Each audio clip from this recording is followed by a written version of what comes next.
Welcome to this week's episode of Diary of a Ghost Hunter with your hosts, myself, Anne, and Renata. This week, what happens when you suddenly discover you've got abilities in the middle of a tour? And what is a paranormal hangover and how should you deal with it? And we've got some really exciting news to tell you, and you can come and join us on this very exclusive event. All that and more coming right up. Welcome to the Diary of a Ghost Hunter podcast with your frightfully good hosts and paranormal investigators, Anne and Renata. Join the chaos weekly as we tell you what has inspired us, what cases we're investigating, what is driving us round the twist, and the true horror of what goes on in the background of being a ghost hunter. This is a frightfully good production. Hello, Anne. Welcome back to Diary of a Ghost Hunter for this week. Yeah, here we go again. And this time I've remembered to put the audio on, so Awesome. I don't have to rip it off the video this time. So many things to think of. So many things. Yeah. So, we've had another busy week, and I think sometimes we're starting to realise our limitations as well. We've been pushing ourselves so hard to get ready for this trip that maybe we've just pushed ourselves a little too far, and we're learning that we've got an awesome team and we can just step back and let them run with things. That is true. That is true. That is true. All right, so one of the topics that I thought we'd raise this week is an awakening. So this is when you suddenly realise that you have abilities and you can see things, hear things, smell things that nobody else can, and not in a you've gone slightly off the planet type way. So we've had this happen to a few of our team members and they've actually come and joined the team afterwards. Yes. So explain what's happened, Renata. They've had experiences or some inkling of experiences prior, maybe not at all.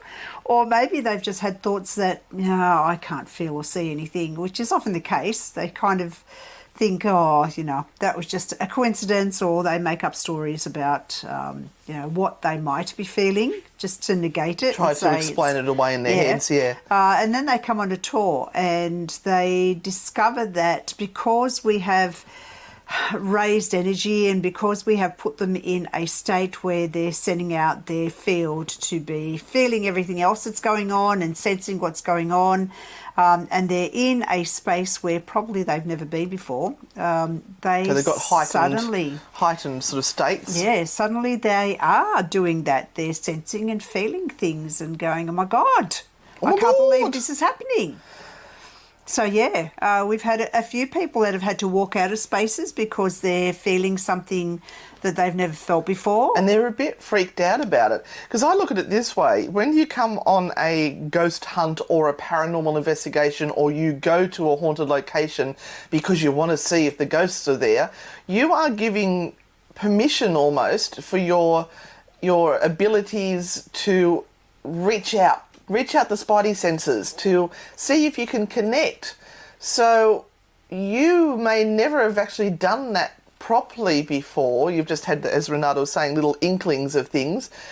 But you step into this environment deliberately to try and have an experience with the other side, and your brain goes, oh, yay, she's finally realised, or he's finally realised, or they've finally realised that they're going to have a look at this ability, and the ghosts on the other side are going to go, oh, yay, there's somebody over there, their light's on, let's go talk to them.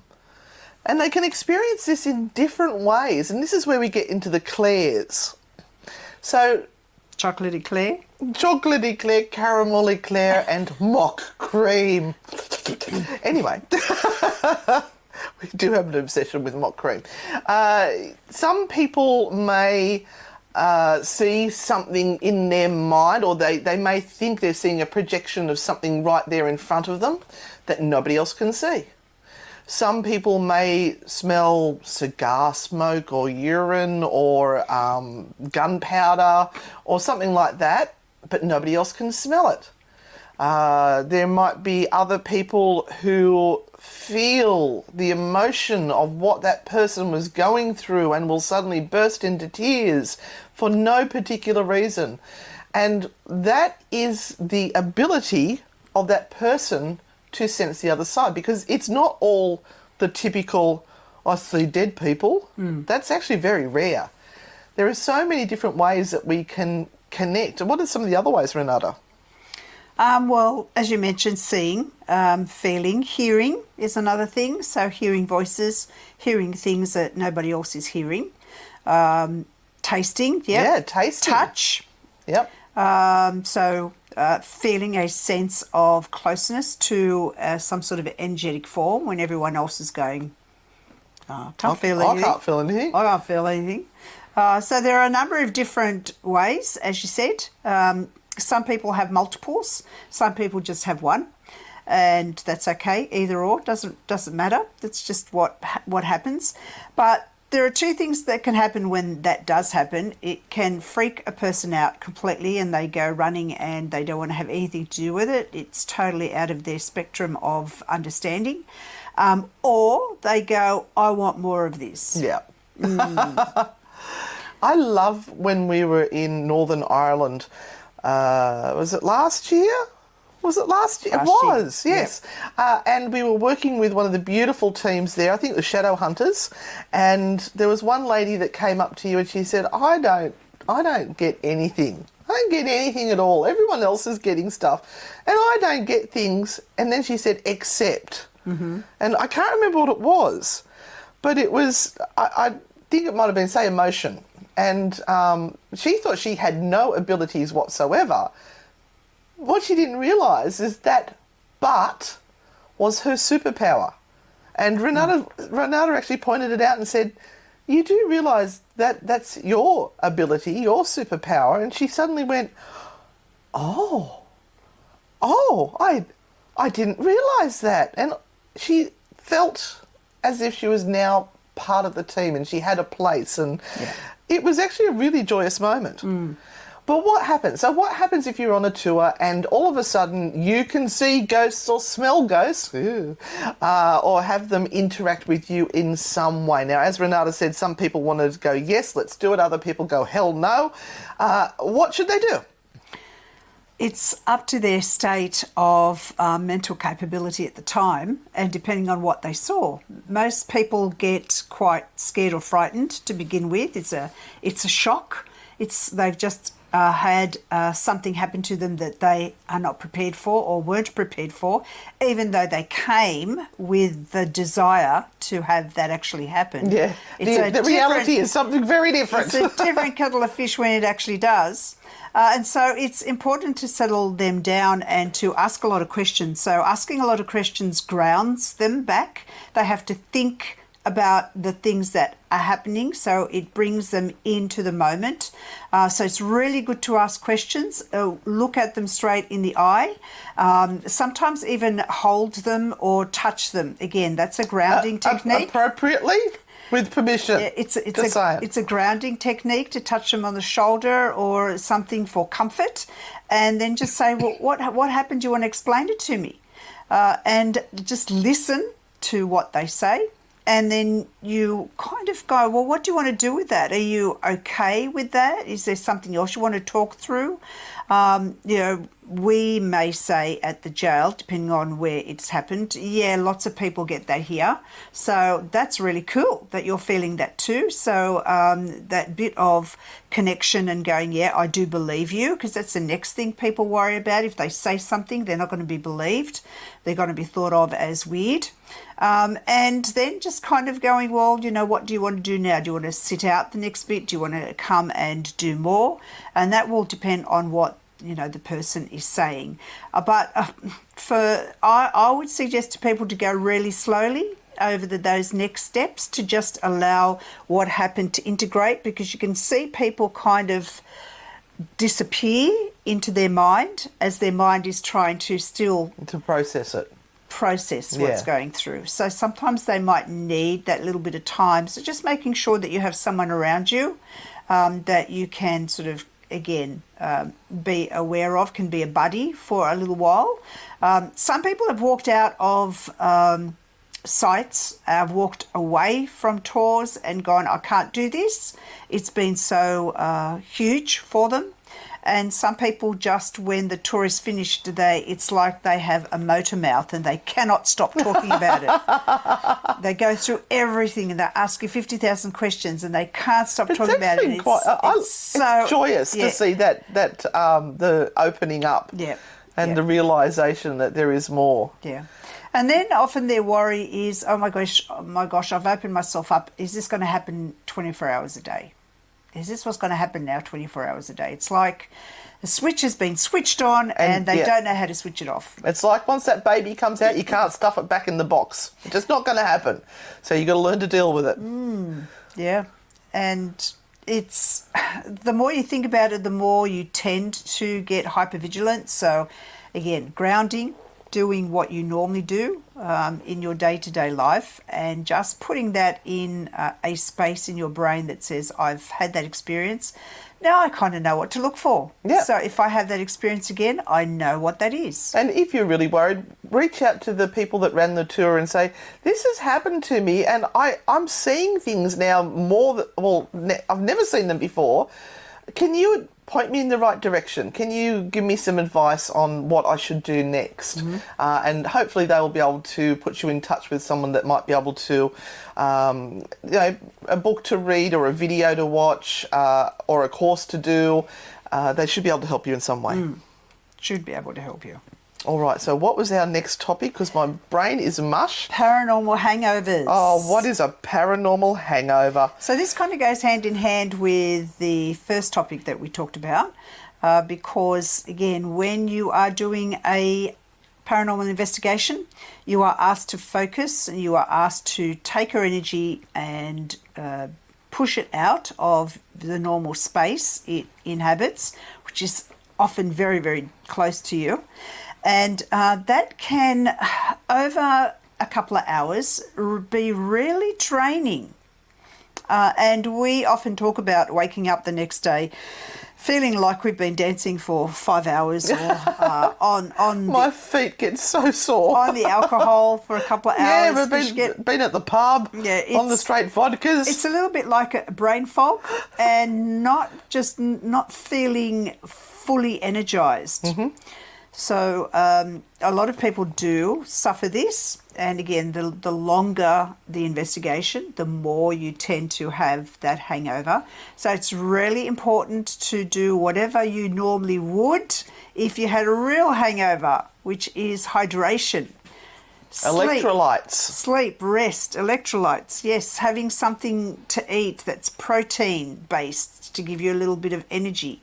And just try and process some of the things that happened the night before, just get back on with the day. That's what you've got to do. Yeah, so essentially once we're out investigating, we push ourselves physically more than what we would during the day, and you're very hyper vigilant, so your brain is just alert, constantly alert, looking for danger, looking and worried and excited. So you're in this really heightened state for several hours. You forget to drink, you forget to eat, because you're just in the moment, having a great time. And if you're working with spirit energy as well, they may actually be drawing on some of the energy, because we all sit there going, you can use my energy. Well, you've got to replace your energy as well. It's important that we take care of ourselves. The other thing is that we tend to get into those awful energy drinks that are full of caffeine and guarana, and they give you the heart palpitations, and your body goes into this state of excitement and you're jittery, and there's a come down from that. There is an absolute come down, because your body can't stay like that. You've had the drink because you're tired, so you're pushing yourself past your normal boundaries. So it's really important that you take care of your physical form so that you can be at your peak. Yeah. And I'm going to kind of suggest to people that they stop saying to spirit, you can use my energy. Yeah. Just don't. I would prefer you say, drain the batteries on my camera. If you need some energy, drain the batteries on my camera. I don't think it's good to invite them to be vampires, to siphon off your life force. Which is basically what you're saying. Yeah. Oh, hey, baby Q. My dog's just come in to say hello. Now, the other thing. So, have we finished on that one? Yeah, I mean, there are EM pumps. So if people want to have a space outside of where they're investigating, just to the side or in another room where there is an EM pump pumping Electromagnetic energy force field into a space, it's pumping out stuff. You can kind of go in there, have your feed, and come back out. Just like a Tesla. Yeah. Go plug yourself in, fill yourself up with a bit of juice, then come back and talk. Yeah. Now, if you do use these EMF pumps, just be aware that if you have people near you that have some sort of pacemaker, it's not good for them. So you must warn them that you are about to use this and they need to leave the environment. Very, very, very important. Yeah. Now, the exciting stuff. Yes. Apart from the fact it's only 3 weeks now till we go away, and there probably won't be a diary of a ghost hunter while we're away. We're going to try to do something, but I don't know how we're going to do it. So we'll probably just say there'll be none, but we'll try. Anyway, yes, where are we going, Renata? We're going to Norfolk Island the first weekend in September. So we have, with Liz from the Hooker Militia Ghost Hunters of Norfolk Island, come up with a fantastic program for you guys to come and join us. Now, we will be staying at a Canadian millionaires retreat that was on Norfolk Island. It was a tax dodge, I do believe. It was, and until it couldn't be. Until it couldn't be, and then it had to get sold off. And somebody on Norfolk has bought it, and now they're allowing people to come in and rent the place for about $10,000 a week. Mm-hmm. Yeah, just let that sink in for a moment. So, we've got a deal so we can take 16 people with us to Norfolk Island, and we are going to be staying in this millionaire's mansion. Not only that, we've got our 3 nights accommodation, the 4 days on the island. We are going to have 3 island tours where we learn about the convict history and the people of Norfolk. You've all heard of the mutiny on the Mutiny on the Bounty and Captain Bligh and Christian Fletcher. Well, all the relatives of this mutiny and the bounty are there on the island. Liz McCoy is one of the originals. Real direct descendants. So we learn all about that history with 3 separate tours. But the most important thing is we have 3 paranormal investigations. Every night we go and do a paranormal investigation. And we will be at one of my favourites and most terrifying for me, the Duplex. And that actually appeared on some TV show as one of the most haunted locations in the world. Okay. I can't remember which one it was, but I remember you and I were... we heard a noise in the other half of the duplex, and we said, we'll go and investigate, and we've walked up the stairs, and the door, which we had closed, swung open in front of us, and we're like, Yeah, it's an awesome place. Anyway, so we get that. We also get a welcoming dinner, so we'll all eat together at Foot Nought. Yes. And then we have a farewell dinner. And we will also have a picnic lunch on one of the days. And you guys all get to hang out with us. We're all going to be in the one big mansion and have a brilliant time. So there's 2 things you can do. September the 1st to the 4th is the weekend of all the high activity. Oh, I forgot to say there is also cars provided. So there'll be 4 people per car, and you get to drive around the island with one of the cars. What was I saying? Yes. The 1st to the 4th of September, per person, based on a twin share, is $795 per person. Now, you do have to get your own airfares and insurance and the other meals we haven't mentioned. But you can also stay for the whole week. So you'll do those 4 days with us, and then you've got till the following Friday to chill, relax. There's a swimming pool there. There's a tennis court. It's big billiard room. You can drive into town and meet the locals and eat the fresh produce and go and explore Kingston and the the dreadful convict history that's down there. There's lots of museums there for you to explore. Just have the best time. And I mean, we'll be still hanging around too and doing things, I suppose, but it won't be an organised tour past that. But if you'd like to stay for the full week, it's $1,350 per person twin share. Have to pay a little bit extra to keep the hire cars, but we'll work that out. So if you'd like to know more information about that, Anne, A-N-N-E, at ozparatech, ozparatech.com, and I will send you the brochure, or you can find it on the Anne and Renata Frightfully Good Facebook page. Yes. Can't wait. The other thing that we've introduced... just two. At this stage, we're halfway sold. Yeah. So there are just a few places left. So if you're thinking about it, get in contact fairly quickly. Yeah, don't muck around because, as I said, we can only take 16, and I think we've now got deposits for 7 or 8. Anyway, so... People have asked how they can show their appreciation for the work that we're doing, and they've been enjoying our podcasts and things like that. We've found an app that is, or a thingo, that is called Buy Me a Coffee, and I'll put the link down in the description below. And if you have enjoyed our work and what we're producing, and you would like to support us and our work and what we do, shout us a cup of coffee. You just click on the link, and it's very easy. You can, I think it's $5 for a cup of coffee, and that's Australian, and that's it. It's no fees to you, and there's no fees to us, and it's so much fairer than some of the other things that are out there that take huge amounts of money out of the thing. So if you'd like to shout us a cup of coffee, we'd really appreciate it. Also, if you've got questions that you would like to ask us, or you would like us to cover in Diary of a Ghost Hunter, please shoot them through to us. We'd love to try and answer your questions. What else do we have to talk about? I think that's about it for this week. That's about it. We're going to be heading off Wednesday night with the lovely Erin from CEDAH, CDAH. That's Community Disability Alliance. I can't remember. But we're going to be doing her spooky talk on Wednesday night. Spooky chat. Spooky. I think we're Spooky Chat and she's Spooky Talk. Oh, okay. I can't remember. But you'll find the links on our Facebook pages for that. But right now, we're going to go and do a Temu unboxing. So best you head over to YouTube and check out our latest Temu unboxing, because they're getting worse. I'm telling you now.